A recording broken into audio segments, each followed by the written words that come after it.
Então nós vamos voltar para Filipenses 2, do 5 ao 11. Eu vou ler nesse primeiro momento, como já fizemos a leitura ao longo do culto, eu quero ler apenas o versículo 5 de Filipenses 2, que diz o seguinte: tendo em vós o mesmo sentimento que houve também em Cristo Jesus.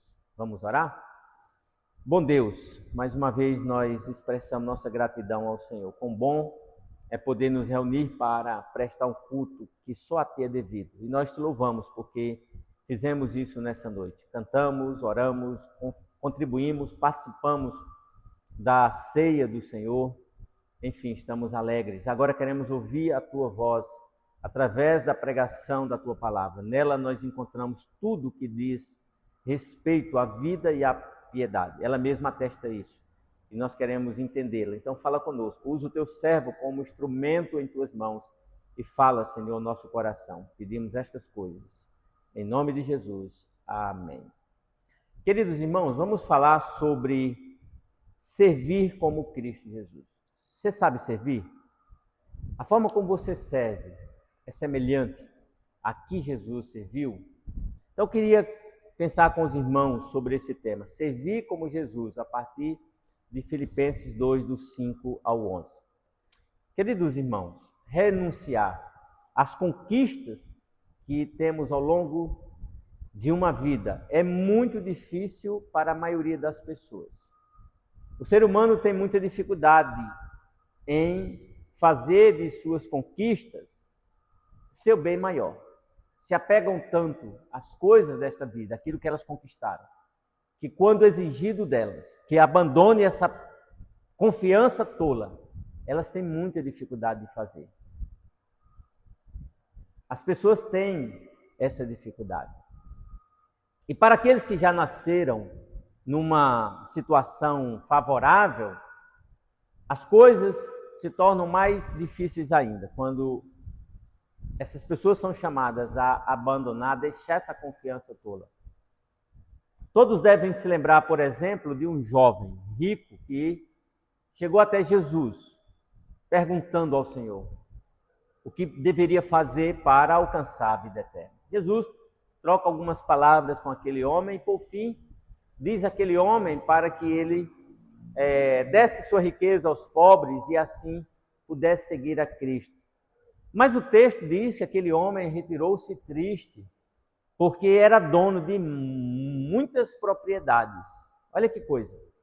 Ele queria servir a Cristo, ele queria alcançar a vida eterna, mas quando colocado em dúvida, em xeque, quando colocado numa situação que ele precisaria abrir mão de algo que ele achava muito precioso, ele não fez, porque ele estava apegado àquilo que ele conquistou ao longo da sua vida. Isso você pode conferir em Mateus 19, 26.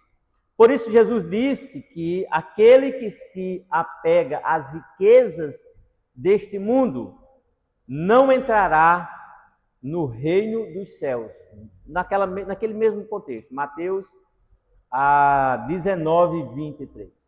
Mas o texto que nós acabamos de ler, que será estudado nesta noite, nos apresenta um exemplo a ser seguido de alguém que, tendo não riquezas desta vida, renunciou tudo para servir ao homem caído, à humanidade caída em pecado. Essa pessoa se chama Jesus. Não apenas isso, o exemplo de Jesus é um desafio para que aqueles que andam com Ele, aqueles que o têm como Salvador, façam o mesmo. É necessário que a gente entenda isso. Paulo começa dizendo que precisamos ter o mesmo sentimento que houve em Cristo Jesus. E aí ele vai falar o resultado desse sentimento de Jesus. Ele renunciou. Como disse alguém, o melhor remédio para curar os males da igreja é olhar para Jesus, seguir seus passos e imitar o seu exemplo. Queridos irmãos, Jesus morreu para salvar o pecador, para tirar o homem do lamaçal do pecado.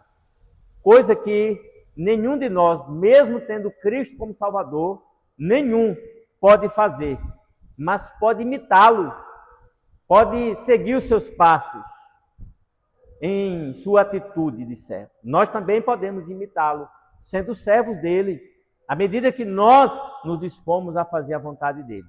Ele é o exemplo que Paulo pega nesta passagem, neste texto bíblico, para mostrar como você e eu, na condição de cristão, devemos pensar e agir ao lidar com as pessoas que estão ao nosso redor, especialmente as pessoas crentes, a igreja de Cristo. Jesus é o modelo, é o exemplo. Ele é aquele que devemos nos espelhar e fazer, seguir os seus passos. Como isso é possível, pastor? Como eu posso seguir os passos de Jesus? Primeiro, você precisa ser alguém humilde como Jesus foi. Em Filipenses 2, verso 6, depois verso 8, nós temos essa atitude de Jesus. Alguém humilde.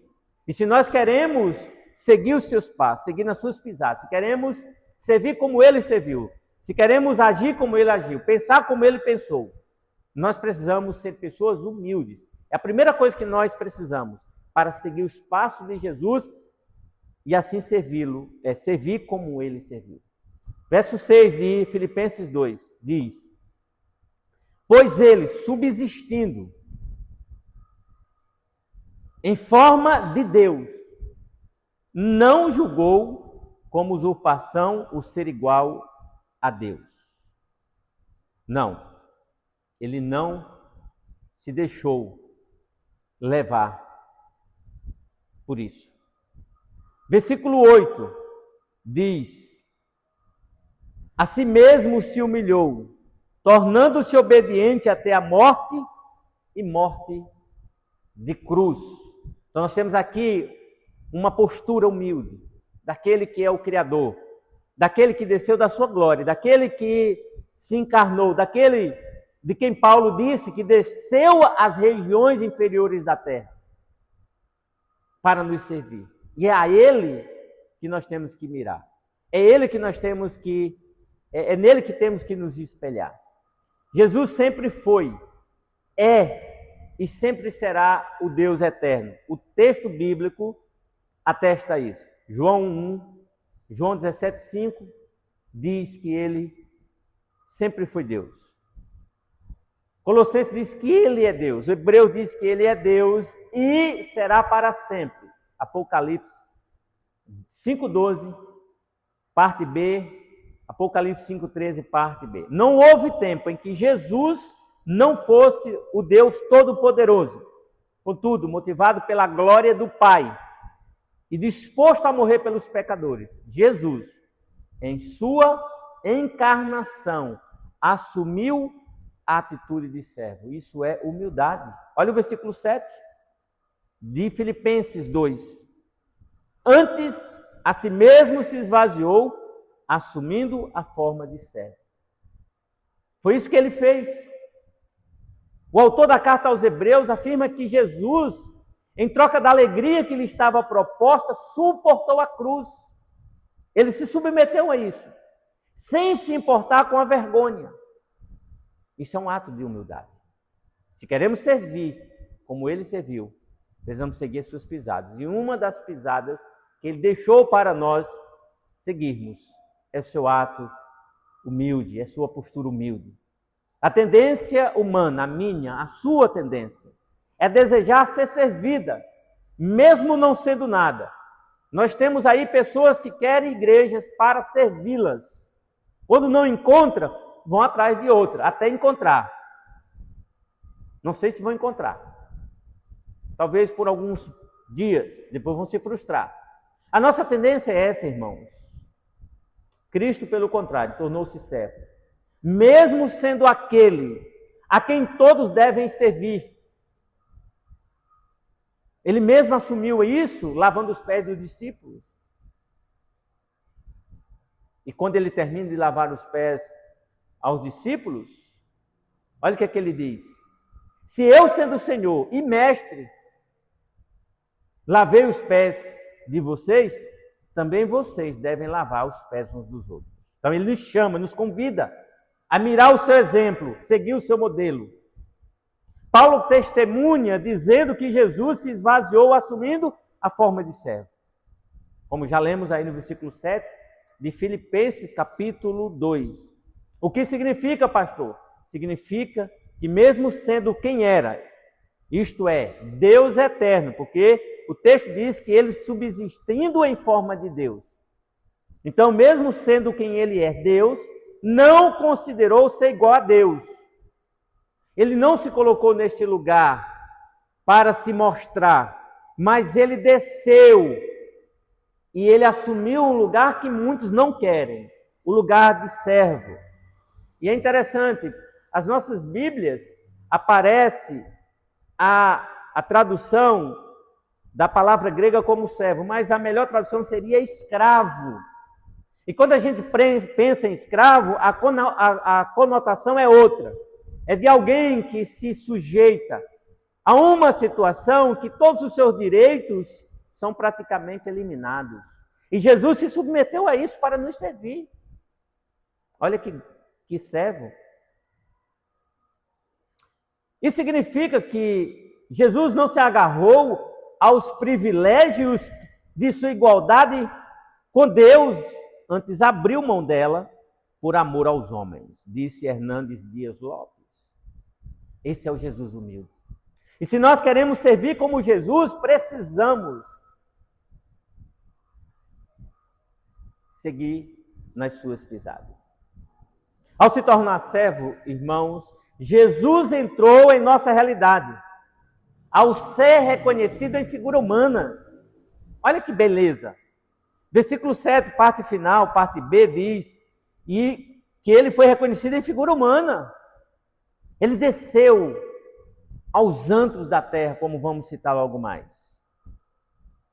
E o desfecho de sua humildade, do seu ato humilde, foi sua disposição de experimentar a morte e morte de cruz. Porque no versículo 8, Paulo vai dizer que a si mesmo se humilhou, tornando-se obediente até a morte e morte de cruz. Tudo isso implica em um ato de humildade, em uma postura de um ser humilde.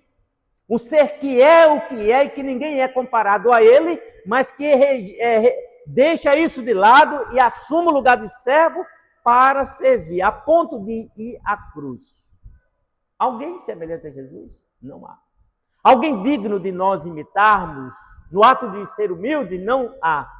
Então, se nós queremos servir como Jesus, nós precisamos seguir nas pisadas dele.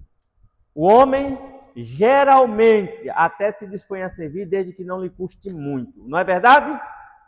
Tem famílias assim, tem crentes individuais assim. Quero servir, mas que o preço não seja tão alto. Quando o preço é exigido, logo muitos abandonam a intenção de servir de alguma forma. Mas Jesus não. Ele desceu às profundezas da humilhação quando suportou a morte e morte de cruz. Porque é exatamente o que Paulo está dizendo no versículo 8 de Filipenses 2.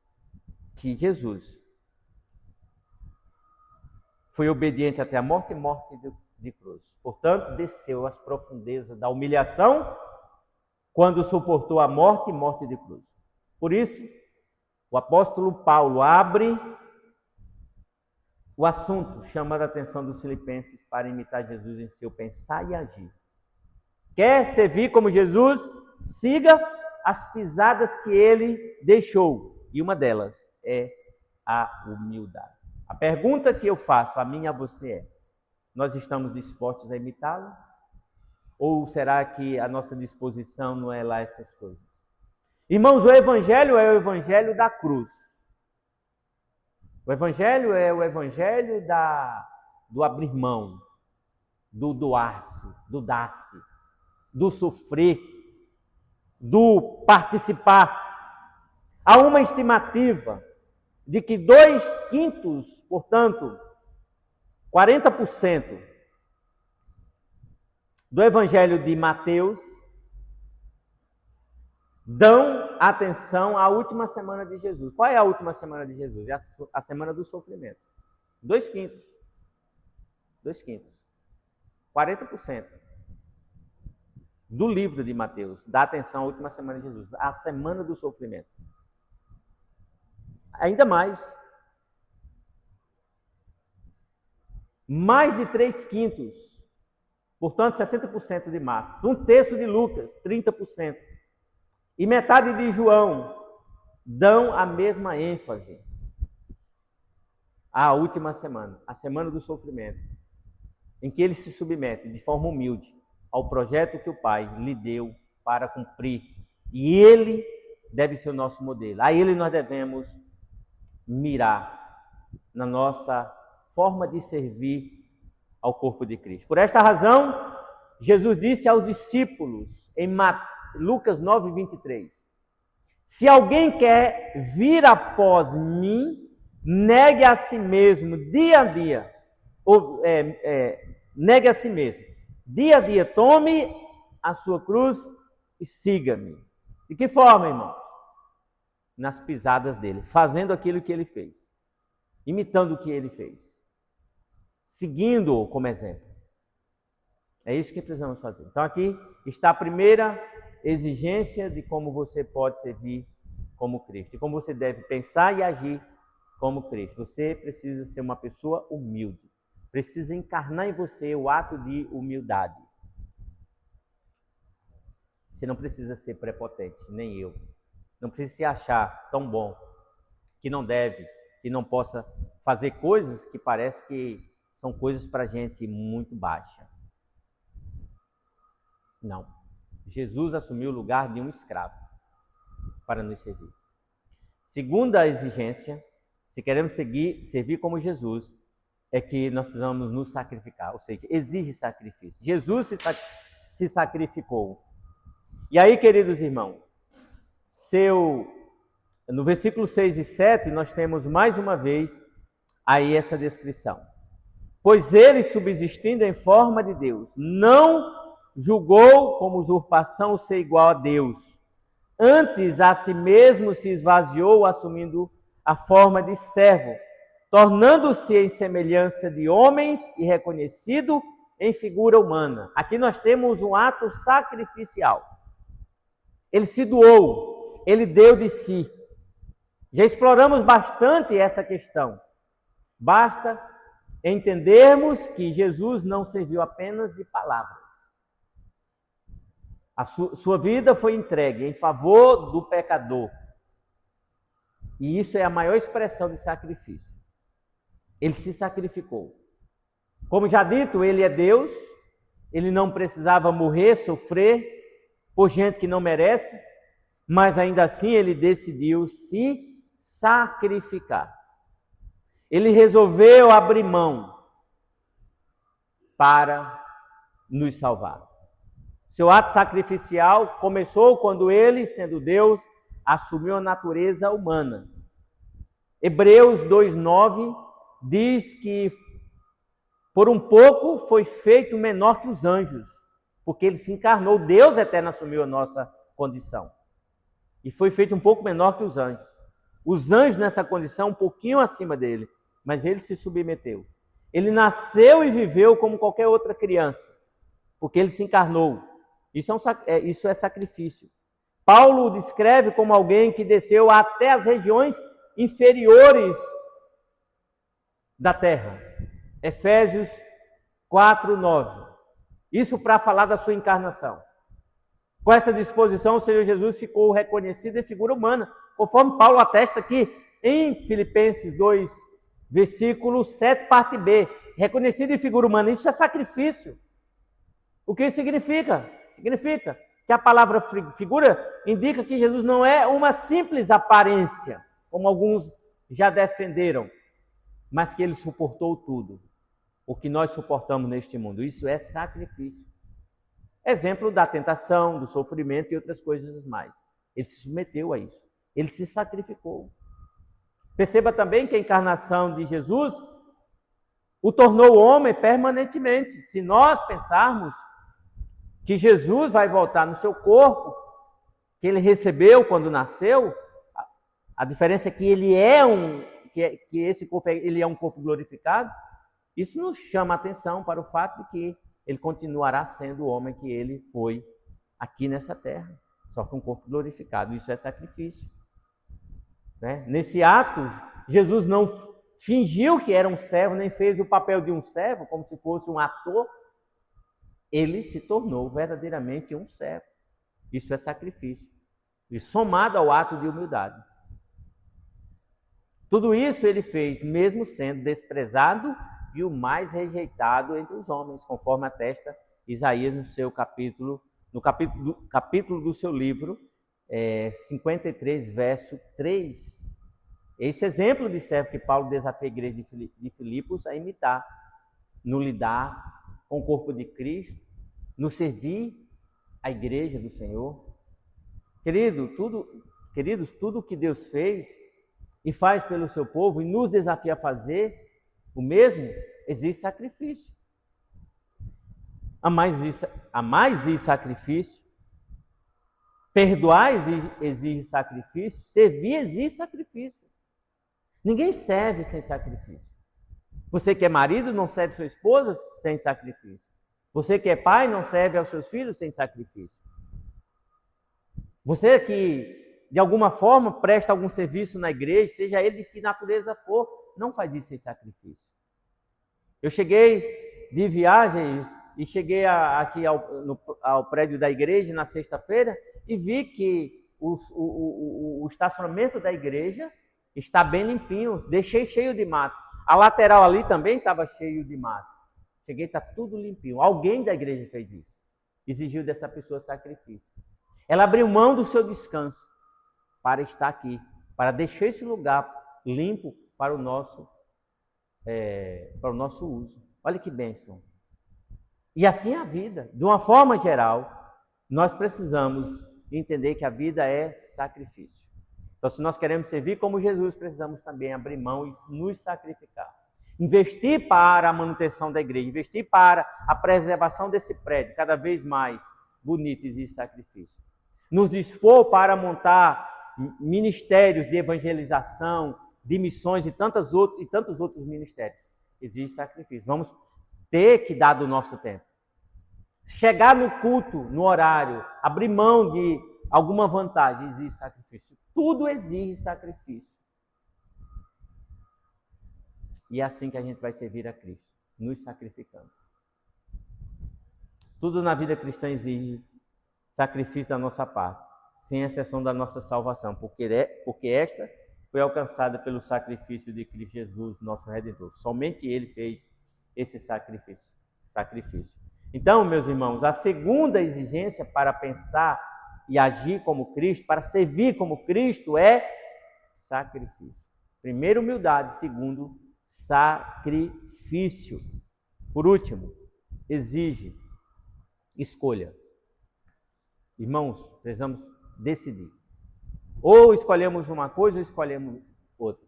De Jesus é dito aí na parte B do versículo 7 de Filipenses 2, que ele tornou-se, ou melhor, vamos pegar todo o versículo 7, diz que a si mesmo se esvaziou, assumindo a forma de servo.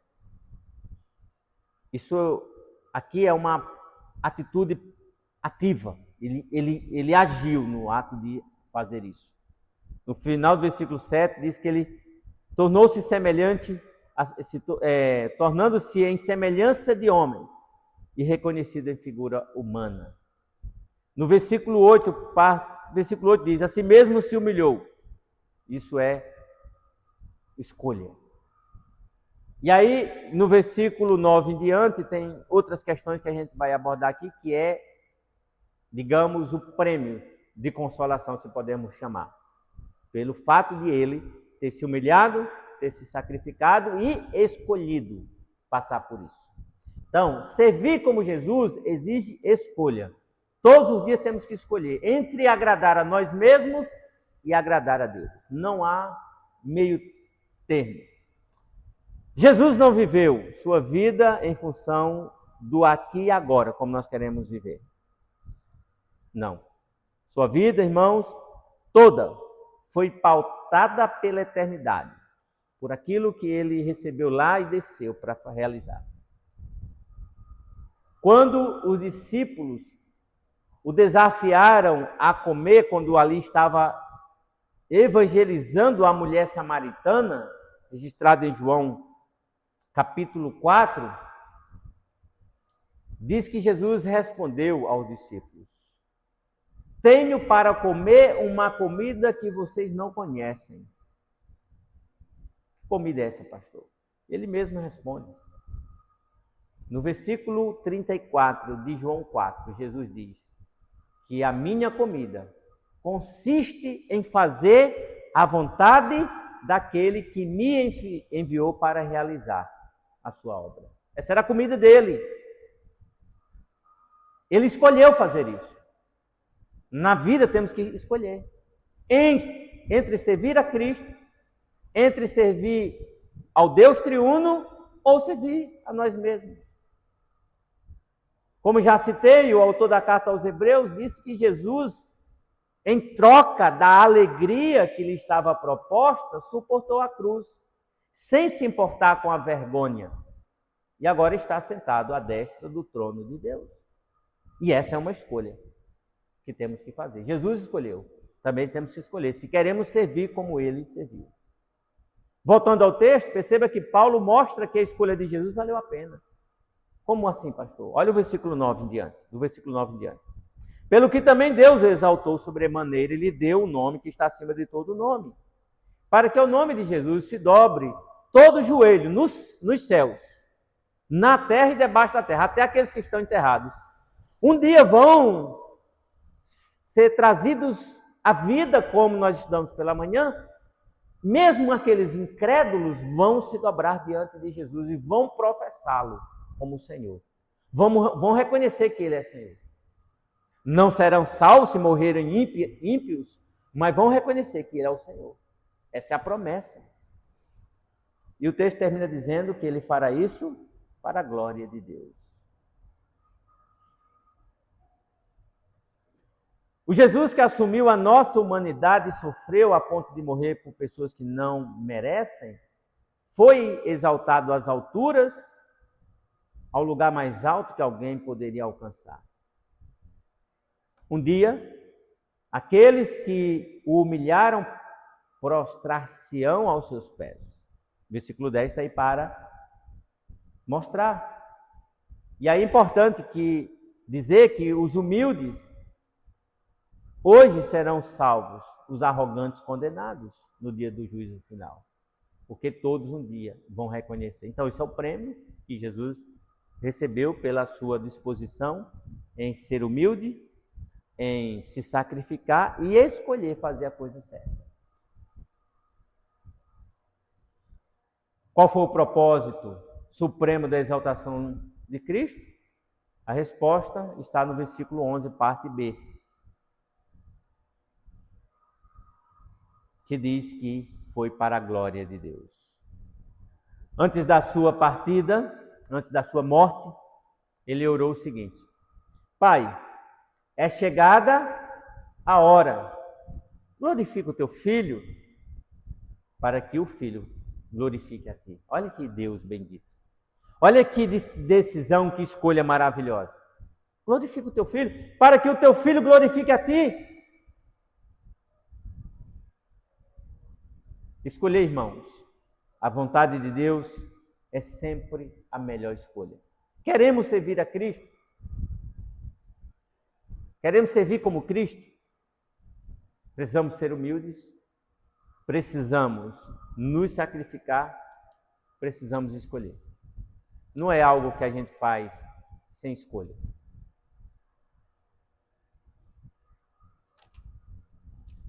Selma diz que ainda está enfadada da viagem.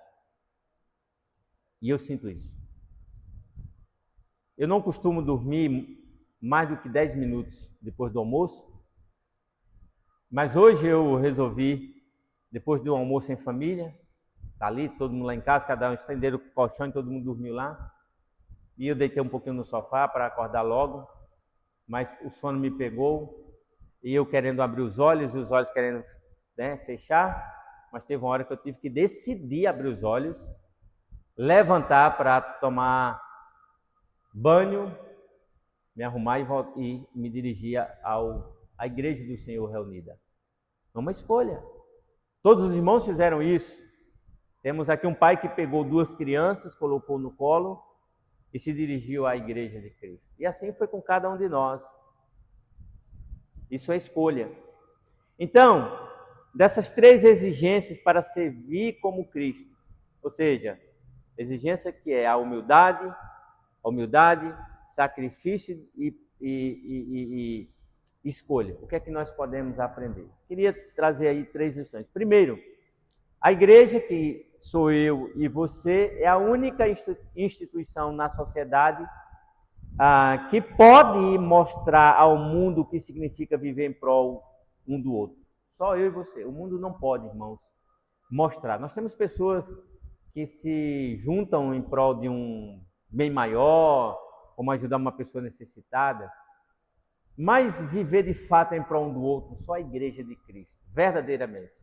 O que o mundo faz é carregado de egoísmo, de intenções que não glorificam a Deus. Mas eu e você, como igreja, podemos, irmãos, viver de fato em prol um do outro. E isso não se torna realidade porque é algo inerente a nós, como igreja. Não é algo que faz parte da nossa natureza, mas porque Cristo Jesus tornou eu e você, como igreja, apta para esta tão nobre tarefa. Jesus nos conquistou para que nós vivamos em prol um do outro. Também não é algo automático, temos que lembrar disso. Precisamos, irmão, agir. Por isso que há tantos imperativos na palavra de Deus. E aqui nós temos um.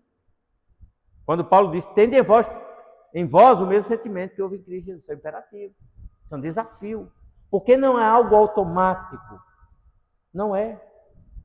Pedro também, seguindo a mesma linha, ele diz o seguinte: humilhem-se debaixo da poderosa mão de Deus para que ele, em tempo oportuno, os exalte. Não é a primeira coisa que Jesus fez? Se humilhou. E nós somos chamados também a esse ato. Submeter-se ao senhorio de Cristo é indispensável na realização da tarefa. Porque não é algo automático. É algo que precisamos nos esforçar. Anteriormente, Paulo havia instruído os filipenses a fazer tudo com humildade. No versículo 3 do capítulo 2. Façam com humildade. Então, não é algo automático. Segunda lição, a igreja, que sou eu e você, não precisa empreender um tipo de fé baseada em uma graça barata. Tem muita gente vivendo o que alguém já descreveu como graça barata. Não há vida, não há sentido. Não é carregada daquilo que Deus espera da igreja. O viver cristão necessariamente exige um alto preço, não para ser salvo. É bom que se diga isso. Não para ser salvo. O preço já foi pago na cruz por Jesus.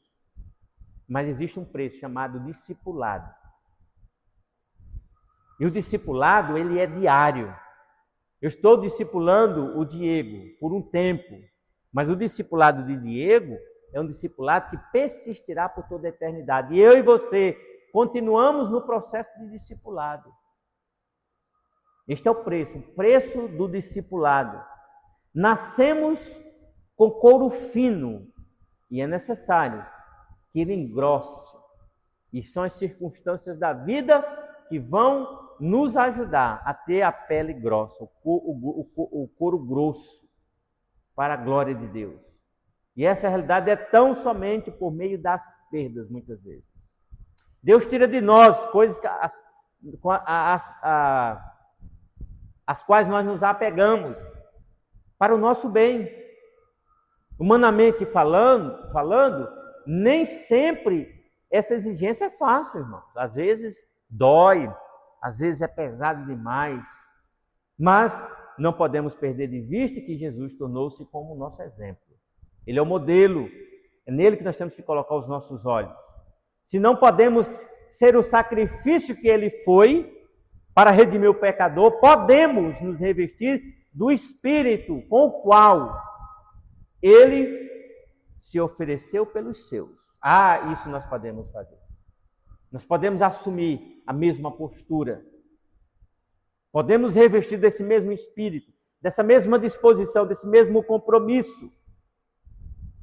Então, essa é a primeira lição. Não podemos viver uma graça barata. Estamos, irmãos, no início de um ano. Temos muito o que fazer. Temos muito o que ser em Cristo, como igreja, como corpo de Cristo. E nós precisamos entender o nosso chamado. Mais do que vir à igreja, precisamos nos doar em prol da causa de Cristo. Por último, a igreja não precisa temer a perda das benesses deste mundo. Esse mundo pode nos oferecer coisas que são boas aos nossos olhos? Pode.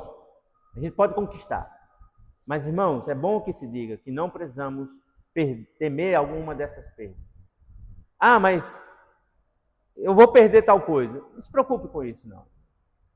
Jesus ouviu uma pergunta dos discípulos. Olha, o que vai ser de nós? Que deixamos tudo para te seguir. Jesus disse, olha, nada. Vocês vão ganhar tanto neste mundo e no porvir a vida eterna. Então vocês não perdem nada andando comigo. E é assim que a gente deve pensar. Andar com Cristo, servir a Cristo, nos envolver com a obra dele, não envolve perda. De fato, que vale a pena. Então não se preocupe com as perdas deste mundo. Elas são efêmeras, são passageiras. Elas não têm valor se comparado com as coisas eternas. Porque algo melhor nos aguarda quando Cristo nos reunir com Ele em glória. Então, qual é o desafio final? É que eu e você sigamos nas pisadas de Jesus. Esse é o nosso chamado. Pastor, vale a pena? Vale. Não vale a pena é a gente viver baseado nas ofertas deste mundo, abraçados com elas. Aí não vale a pena. Mas servir como Cristo, vale a pena. Servir seguindo as pisadas de Cristo, vale a pena. Então vamos fazer de 2026 um ano melhor. Vamos, irmãos, chegar em casa, vamos agradecer a Deus pelo dia de hoje, vamos agradecer pela igreja reunida, vamos agradecer pela palavra do Senhor, pelo desafio da palavra do Senhor. Vamos chegar em casa e falar para os nossos que foi uma bênção o tempo que tivemos aqui e vamos tomar uma decisão, uma resolução de que 2026 será um ano de mais envolvimento com o reino celestial, com as coisas divinas. Sim, vamos viver, vamos trabalhar, vamos conquistar, vamos programar coisas para o amanhã, mas vamos lembrar que as coisas celestiais são bem melhor e nós temos que nos envolver nelas. Então, que Deus nos abençoe e nos ajude como igreja do Senhor e que 2026 seja um ano melhor. Deus abençoe os meus queridos irmãos.